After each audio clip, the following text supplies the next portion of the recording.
sur la tête des Sénégalais et que c'est la démocratie sénégalaise qui a été attaquée hier par ce vote que nous allons contester parce qu'il est anticonstitutionnel. Alors nous allons y revenir, mais tout d'abord, Macky Sall, le président en poste, reste au pouvoir 10 mois de plus. Est-ce que cela vous inquiète ? Cela ne nous inquiète pas parce que nous sommes convaincus que le vote aura bien lieu le 25 février 2024. Tout simplement parce que le président de la République, à partir du 2 avril, ne peut plus être président de la République du Sénégal. La loi est claire, la Constitution est claire.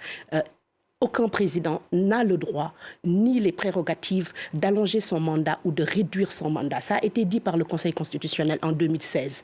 Donc aujourd'hui, nous considérons que cette loi anticonstitutionnelle que nous allons attaquer sera une loi qui va bientôt être dans les oubliettes et que les Sénégalais, dans quelques jours, le 25 février exactement, iront aux élections. En tout cas, nous appelons tous nos partisans qui sont aujourd'hui au Sénégal et dans la diaspora de continuer la campagne parce que nous considérons que cette loi n'a pas été une loi.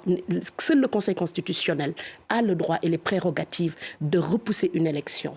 Aucune autre instance, aucune autre institution n'a le droit de le faire. Alors on va y revenir et justement, quel recours vous avez l'intention de déposer pour que l'élection ait bien lieu le 25 février prochain. Mais nous allons attaquer cette loi. Sur quelle base ? Sur la base du fait que le président n'a aucune prérogative, ni constitutionnelle, aucune loi de la République du Sénégal ne lui donne le droit, ni les prérogatives de pouvoir se prononcer sur les élections. Les décisions du Conseil constitutionnel ne sont susceptibles d'aucun recours. Et je crois qu'il l'a dit... Quelle valeur a ce vote à l'Assemblée nationale ? Il n'a aucune valeur. Aujourd'hui, le président de la République, en faisant ce qu'il a fait, vient de créer un problème constitutionnel, institutionnel que nous n'avions pas. Aujourd'hui, le Sénégal est un pays où les institutions marchent. La preuve, on a voté hier à l'Assemblée nationale. L'exécutif fonctionne, le pouvoir judiciaire fonctionne. Nous ne sommes pas dans un pays où nous avons des problèmes sécuritaires. Donc, il n'y a aucune raison valable. La seule et unique raison aujourd'hui qui fait que le président de la République s'est permis de repousser ces élections parce qu'il sait qu'il va perdre.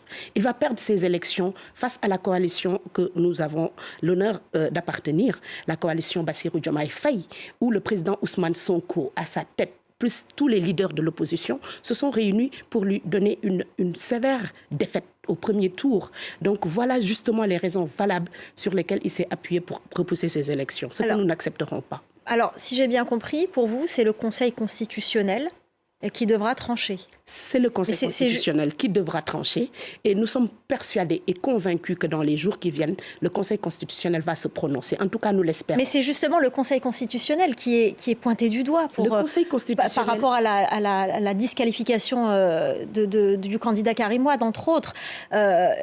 Donc, comment vous en sortir de cet imbroglio ? Il n'y a pas d'imbroglio, c'est très clair et net. Aujourd'hui, ces accusations sont fallacieuses.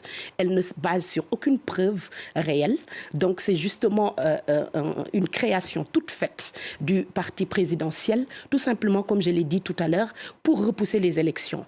Parce qu'ils savent qu'ils vont perdre au premier tour. Donc nous, aujourd'hui, nous sommes convaincus que le constitutionnel, qui a le droit, le pouvoir de décider sur des élections au Sénégal, va se prononcer et que ces élections auront lieu à date échue, c'est-à-dire le 25 février 2024. Ce qui est sûr, c'est qu'aujourd'hui, notre coalition est en train de battre campagne. Nous allons continuer à battre campagne.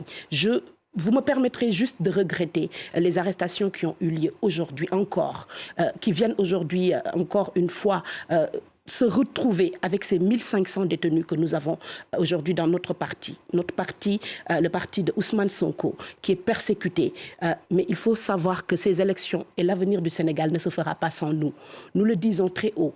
Le Sénégal est une république qui a une tradition démocratique très stable. Le Sénégal est réputé pour sa démocratie et nous nous battrons bec et ongles pour que cette démocratie continue à être un modèle en Afrique de l'Ouest. Est-ce que l'opposition est unie aujourd'hui face à cette situation ? L'opposition est unie et parle d'une seule voix. La voix à laquelle nous appartenons Bassirou Diomaye Faye, la coalition Bassirou Diomaye Faye, autour de laquelle nous avons les leaders significatifs de l'opposition et toute l'opposition, les 19 autres candidats, se sont mis ensemble ce dimanche pour lancer la campagne. Et chaque candidat aujourd'hui a donné le même mot d'ordre à sa coalition pour aller battre campagne. Donc c'est ça votre mobilisation, la mobilisation de l'opposition, ce n'est pas à appeler à des manifestations, c'est à battre campagne. Nous nous mobilisons pour battre campagne, nous nous mobilisons pour aller